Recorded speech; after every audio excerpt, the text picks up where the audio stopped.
Hai sob, jumpa lagi dengan saya Bill Wilkin Sasibuan. Bagaimana kabar kalian? Semoga kalian baik-baik saja. Ya, ini merupakan video lanjutan renungan yang keempat.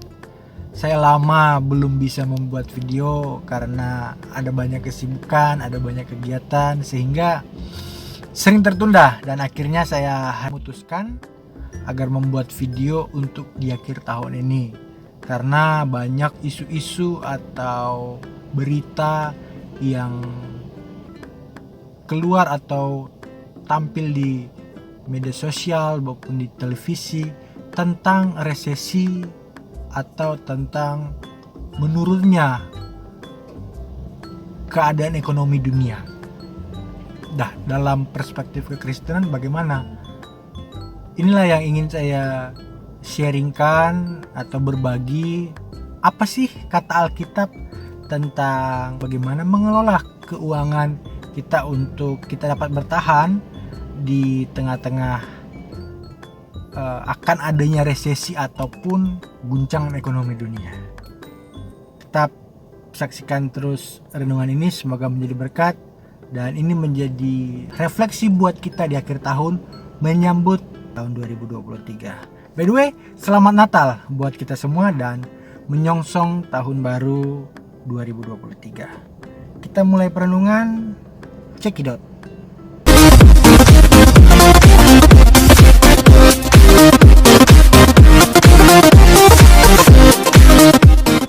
Ya sobat sekalian, sebelum kita memulai renungan kita, saya mengajak kita untuk terlebih dahulu berdoa agar kita dipimpin oleh Tuhan untuk dapat mengerti perenungan finansial yang keempat kali ini. Kita berdoa, saya akan pimpin dalam doa. Ya Allah Tuhan kami, tolonglah kiranya kami untuk bisa mengerti, memahami apa yang menjadi perenungan di kesempatan ini. Tuhan berikan kami pengertian, daya tangkap agar kami mengerti apa maksud firman-Mu. Tuhan pimpin kami dalam nama Tuhan Yesus. Amin. Ya sobat, kali ini temanya adalah siapa sesungguhnya pemilik harta benda Anda. Ya, bacaannya itu terdapat dalam Mazmur pasal 24 ayat 1. Kemudian dilanjutkan dengan Kolose 1 ayat 16 dan 17. Bunyinya seperti saya akan bacakan buat kita sekalian. Mazmur Daud, Tuhanlah yang mempunyai bumi serta segala isinya, dan dunia serta yang diam di dalamnya. Mazmur 24 ayat 1. Lanjutkan Kolose 1, 16 dan 17. Karena di dalam dialah telah diciptakan segala sesuatu yang ada di sorga dan yang ada di bumi, yang kelihatan dan yang tidak kelihatan, baik di singgasana maupun kerajaan, baik pemerintah maupun penguasa. Segala sesuatu diciptakan oleh Dia dan untuk Dia. Ayat 17. Ia ada terlebih dahulu dari segala sesuatu dan segala sesuatu ada di dalam Dia. Nah, dari 3 ayat ini, sobat sekalian, kita sering menjumpai kata segala. Perhatikan kata segala. Disebutkan sebanyak 5 kali. Apa yang dapat kita pelajari dari pengulangan ini?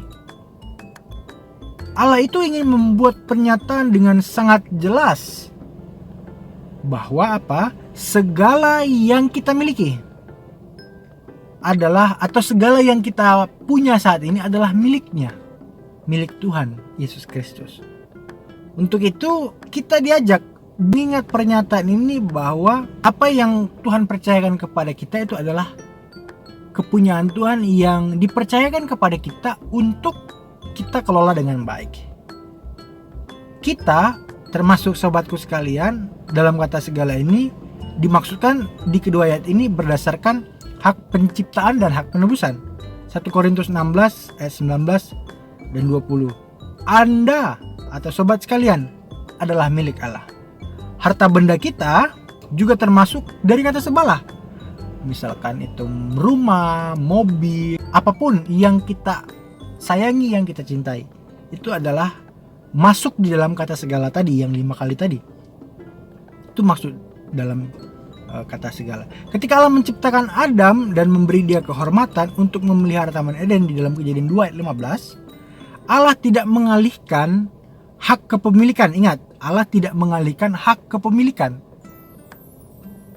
Adam hanyalah seorang pelayan untuk memelihara dan bukan untuk mengambil alih hak milik. Jadi ingat sobat sekalian, bahwa Adam pada waktu itu yang diilustrasikan atau dianalogikan, kita tarik ke konteks kita saat ini hanya diberikan kepercayaan oleh Tuhan, tapi Tuhan Yesus tidak memberikan ganti hak milik, tapi hanya diberikan kepercayaan untuk mengelola. Jadi jangan kita sombong, jangan kita langsung merasa diri, oh ini punyaku. Jangan. Bahwa dalam teks yang kita baca maupun di dalam Mazmur 24 ayat 1, Kolose tadi juga 5 kali kata segala dituliskan. Artinya ini adalah sebuah penekanan yang sangat penting, ya kan? Nah, apa refleksi ya yang kita petik untuk mengakhiri tahun ini dan menyambut tahun yang baru dengan kita tidak perlu khawatir, tapi juga tidak lalai. Kita harus tetap berjaga-jaga, tapi juga jangan terlalu khawatir, tapi juga jangan masa bodoh. Tidak boleh, tetap kita harus berjaga-jaga. Refleksinya itu adalah, jika Allah memiliki kita, dengan dasar apa kita dapat membantah kalau Dia juga memiliki harta benda kita? Kalau kita adalah milik Allah, artinya apa yang ada pada kita sesuai dengan apa yang kita baca, itu juga adalah milik Allah, ya kan? Apakah kita menjaga dan memelihara harta benda milik Allah yang ada pada kita itu dengan tangan terbuka? Ini di sini perlu yang namanya keterbukaan tangan. Artinya kita tidak menggenggam apa yang Tuhan percayakan. Sewaktu-waktu Dia ambil, ya kita ikhlas, karena itu adalah titipan Allah. Ingat tadi bahwa kita hanya diberi mandat untuk mengelola, bukan Allah menggantikan hak kepemilikan itu kepada kita. Tidak. Ya, ini harus jelas kita pahami, sobat sekalian. Kemudian tanggapan kita, ayo kita bukalah tangan kita untuk apa yang Tuhan percayakan kepada kita, karena satu waktu Tuhan bisa ambil itu, kita tidak kecewa atau hancur yang berlarut-larut, tidak, karena kita tahu bahwa apa yang dipercayakan Tuhan kepada kita pelihara, kita gunakan baik untuk pekerjaannya juga, menolong kita juga, ya. Jadi tidak perlu kita khawatir ataupun risau dengan berita-berita yang ada, dengan isu-isu yang berkembang. Tidak perlu. Kita umat Tuhan tetap harus waspada, tapi juga jangan terlalu risau. Berjaga-jaga, mempersiapkan diri itu penting. Karena firman Tuhan juga mengajarkan bagaimana kita mengelola keuangan kita, apa yang Tuhan percayakan kepada kita untuk kita kelola dengan baik. Jadi ini pesan atau refleksi akhir tahun, kiranya kita semua mendapatkan berkat, saya diberkati dan sobatku sekalian juga terberkati. Biarlah nama Tuhan dipuji dan dimuliakan, kekallah firman-Nya selamanya. Kita berdoa. Ya Tuhan, ya Allah kami bersyukur buat refleksi atau perenungan yang mengingatkan kami bahwa segala sesuatu yang Tuhan percayakan ada pada kami saat ini, itu adalah titipan atau Tuhan mempercayakan untuk kami kelola dengan baik dan dengan tangan terbuka. Bahwa suatu waktu Tuhan izinkan untuk diambil, kami tidak perlu kecewa ataupun merasa bahwa itu milik kami. Kami mengimani bahwa segala sesuatu itu adalah milik Allah.